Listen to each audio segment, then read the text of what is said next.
Bonjour, je m'appelle Célia et bienvenue à toi qui veux découvrir l'enseignement du français. Aujourd'hui, nous allons parler des logiques d'ensemble qui composent cet enseignement ainsi que les différents aspects fondamentaux de chaque sous-discipline. Alors pour cela, je te laisse avec la suite de la vidéo. C'est parti! Le français est un enseignement partagé. Tout d'abord, il est partagé entre la famille et l'école, qui sont en lien perpétuel. L'école donne les bases et dans la famille, nous pouvons perfectionner, nous pouvons tester ces choses-là. De plus, il est partagé aussi entre les différents degrés scolaires, des premiers pas en maternelle jusqu'à la maîtrise savante au lycée. Chaque niveau scolaire apporte sa complexité. Et nous pouvons rajouter en troisième lieu le partage dans les différentes disciplines. C'est-à-dire qu'en histoire, par exemple, nous pouvons avoir le mot flux. Le mot flux qui peut désigner les flux migratoires. En revanche, en SVT, en sciences et vie de la Terre, nous aurons le mot flux qui désignera le flux sanguin. Tout cela apporte de nouvelles définitions qui enrichit l'élève pour comprendre ce qu'est le français et comment le français est vu dans ces différentes disciplines. Le français est découpé entre plusieurs sous-disciplines. C'est-à-dire, nous pouvons retrouver l'oral, l'écriture, la lecture, la grammaire ou encore la littératie. On a bien longtemps privilégié l'écrit, en dépit de l'oral. Mais celui-ci est d'autant plus de nos jours important, car nous l'utilisons tout le temps, que ce soit en famille, à l'école, ou même avec un inconnu dans la rue.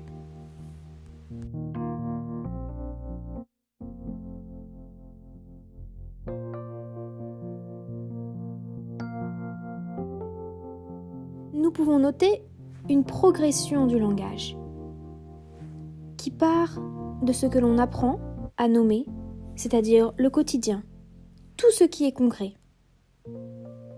Puis, ce que l'on voit et ce que l'on désigne, c'est-à-dire nommer ses gestes. Ensuite, nous pouvons nommer ce qui est abstrait, puis petit à petit, essayer de prendre du recul. Et par la suite, apprendre à produire oralement un discours d'analyse et avoir un discours de plus en plus distancié, jusqu'à parvenir à avoir un métalangage, ce qui est l'étape ultime. C'est une activité d'apprentissage et de construction, mais parfois, c'est aussi une activité de déconstruction. Dans cette sous-discipline qui est l'oral, il en existe plusieurs types. Et nous allons voir tous ces différents types. Dans un premier temps, nous avons l'oral à recevoir. Mais qu'est-ce que l'oral à recevoir ? Je vais vous expliquer. Il s'agit de ce que l'on écoute, des ordres que l'on reçoit. Par la suite, nous avons l'oral pour apprendre. Il s'agira de reformuler, d'expliquer, pour être sûr d'avoir bien retenu. Ce qui se distingue de l'oral à apprendre. L'oral à apprendre est un discours que l'on apprend, ou bien un rôle de théâtre. Ensuite, nous avons l'oral pour écrire, c'est-à-dire ce que l'on se dit dans sa tête avant que l'on écrive. L'oral pour lire, l'entraînement à la lecture ou bien le déchiffrage. L'oral en soi, comme par exemple des joutes verbales ou bien des concours d'éloquence. Nous avons aussi l'oral social, tout ce qui permet de communiquer. C'est une manière de s'exprimer vis-à-vis d'un autre locuteur. Ensuite, nous avons l'oral à produire, comme par exemple un oral d'examen. L'oral pour apprendre, ce que l'on se reformule pour être sûr d'avoir bien compris. Et pour finir, l'oral pour la langue. C'est ce qui va permettre de travailler la langue et de faire des différences. Voilà pour ce qui en est de l'oral dans l'enseignement du français à l'école. Maintenant, passons à une autre sous-discipline, la lecture. La lecture qui utilise 4 axes d'apprentissage nécessaires. Le premier étant l'acculturation. Mais c'est un mot un peu savant, pourrons-nous dire. Il s'agit de l'adaptation de l'élève à des univers de référence culturelle communes, inscrits ou non dans des disciplines scolaires. Le second axe étant la production écrite, en interaction avec la lecture et la compréhension. Troisièmement, nous retrouvons l'identification des mots, en lien avec le lexique mental. C'est une capacité clé pour la lecture, qui mobilise 2 stratégies complémentaires. D'une part, la voix indirecte, et d'autre part, la voix directe. Et pour finir, le 4e axe étant la compréhension des textes, qui est le but même de l'apprentissage de la lecture. De plus, lorsque l'on lit, on utilise 3 capacités. L'identification des mots, le traitement de la phrase et le traitement global, c'est-à-dire nous relions les choses les unes aux autres. Nous étudierons la discipline de la lecture selon les différents cycles scolaires. Premièrement, nous analysons celui de maternelle. En maternelle, on commence à reconnaître les lettres de l'alphabet, ainsi que leur correspondance dans les 3 systèmes d'écrit utilisés, majuscule, script et cursive. On commence aussi à reconnaître son prénom, le comparer à d'autres mots. Mais aussi, nous commençons à manipuler des syllabes, oralement pour les jeunes, à discriminer des sons, donner une conscience phonologique. La conscience que les mots sont composés de phonèmes ou de sons. En français, il existe environ 36 phonèmes qui peuvent être agencés pour former n'importe quel mot de la langue. La conscience phonologique permet de percevoir, de découper et de manipuler les unités sonores du langage, telles que la syllabe, la rime et le phonème. En ce qui concerne le rôle du professeur, il peut lire et présenter des albums aux élèves. Il peut aussi les faire s'exprimer sur ce qu'ils ont ressenti, compris, ou bien débattre entre eux. Maintenant, passons au cycle 2, qui contient le CP, le CE1 et le CE2. Le CP est un grand moment dans l'apprentissage de la lecture. Nous avons essentiellement de la lecture à haute voix. Pour apprendre à lire, il existe 2 approches possibles au CP. Nous avons l'approche avec encodage ou avec décodage. Mais que signifient réellement ces 2 termes ? Encodage signifie « Je voudrais écrire le mot docteur » par exemple. Mais qu'est-ce que je devrais utiliser pour pouvoir l'écrire ? En revanche, le décodage signifierait « On voit le mot écrit, mais nous essayons de comprendre comment il est constitué. » C'est en fin d'année de CP que l'on sait décoder et encoder les mots et les sons les plus courants. Pour nous aider dans notre analyse de la lecture, nous pouvons définir ces 3 termes.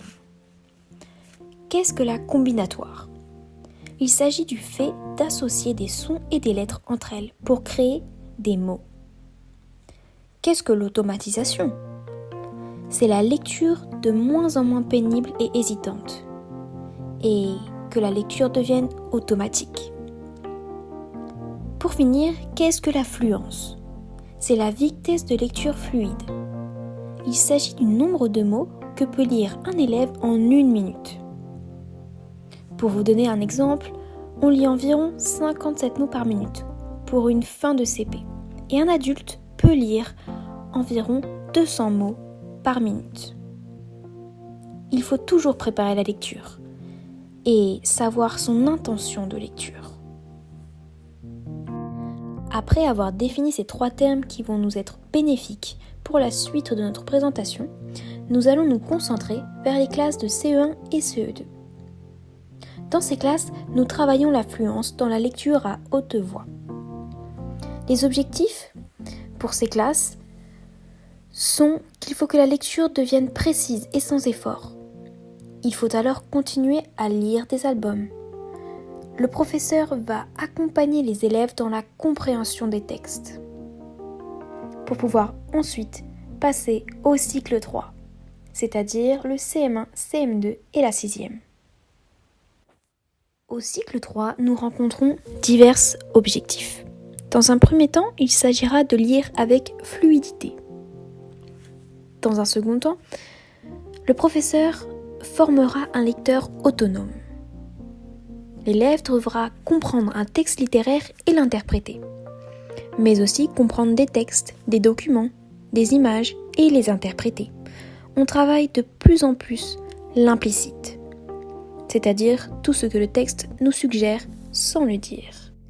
Passons au cycle 4 qui contient les classes de 5e, 4e et 3e. Ici, il s'agira de lire des images, des documents composites, y compris numériques, et des textes non littéraires. L'élève devra lire des œuvres littéraires et fréquenter des œuvres d'art. Il a pour objectif d'élaborer une interprétation de textes littéraires. Pour pouvoir aller plus loin, nous aurons besoin de la définition de la littératie.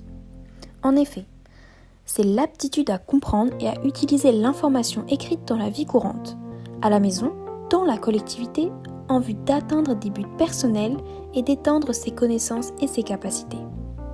Autrement dit, pouvoir transmettre grâce à l'écrit, pouvoir critiquer et débattre, et pouvoir créer.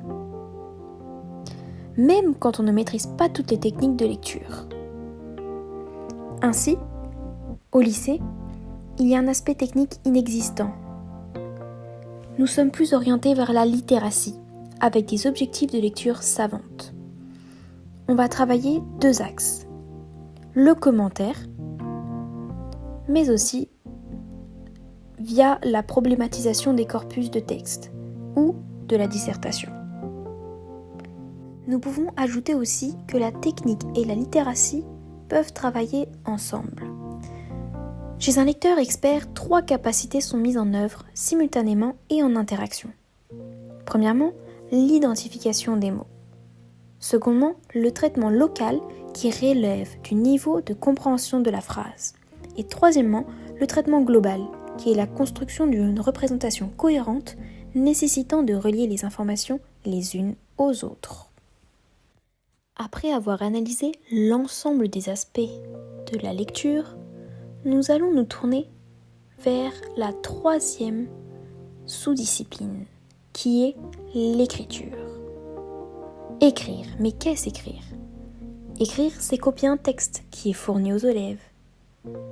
C'est écrire sous la dictée et prendre des notes, ou bien encore présenter une réponse à un problème, préparer un exposé, une soutenance, ou bien un mémoire.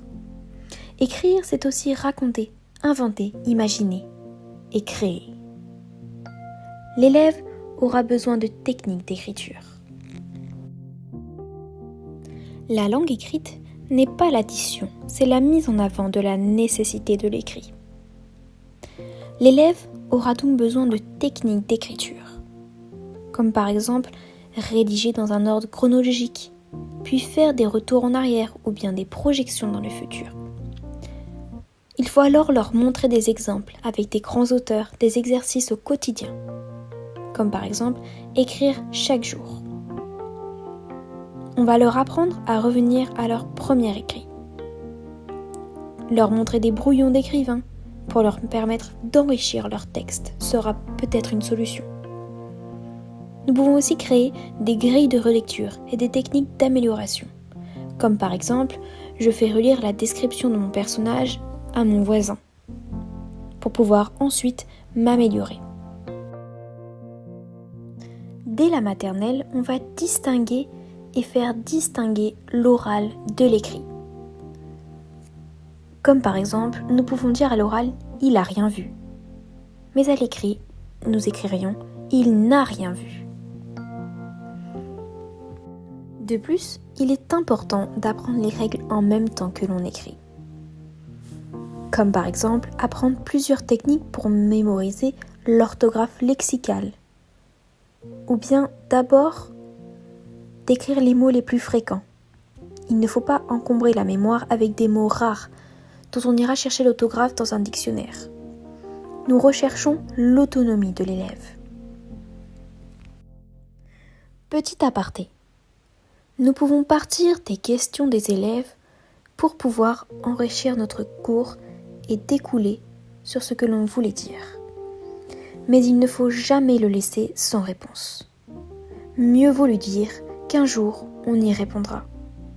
Que ce soit l'année prochaine, ou bien dans 2 ans, ou même au lycée. Après avoir présenté la sous-discipline de l'écriture, nous allons maintenant aborder le thème de la grammaire, qui est aussi un enseignement fondamental dans le français. Il s'agit de comprendre, à partir de leur classe grammaticale, la fonction des mots et leur interaction dans des groupes de mots, de phrases ou bien de textes.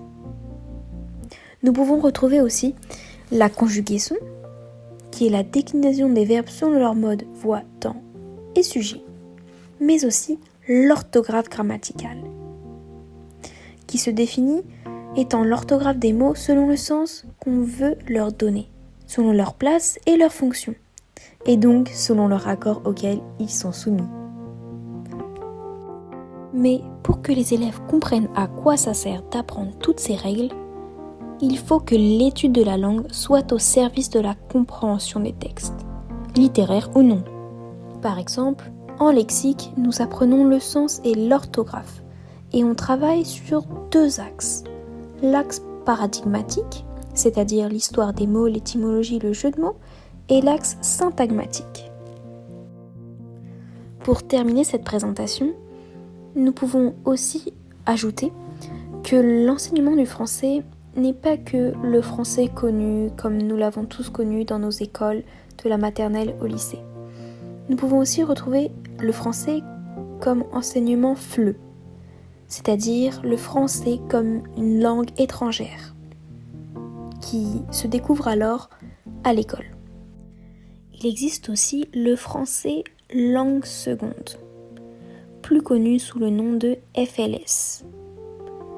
C'est un français qui est déjà pratiqué, mais qui est approfondi pour être utilisé au quotidien. Dans ces classes, nous pouvons retrouver différents types d'élèves. Les NSA, c'est-à-dire les non scolarisés auparavant, mais aussi les ANA, les élèves allophones nouvellement arrivés. Les enseignants ont donc une double mission. Il va falloir enseigner le français scolaire, mais aussi enseigner le français du quotidien, pour que les élèves soient capables de vivre dans la société. Et voilà, la vidéo touche à sa fin. J'espère qu'elle t'aura plu et j'espère aussi bientôt te retrouver sur cette chaîne pour en apprendre plus sur l'enseignement du français. Je te dis à bientôt et à dans une prochaine vidéo. Ciao ciao!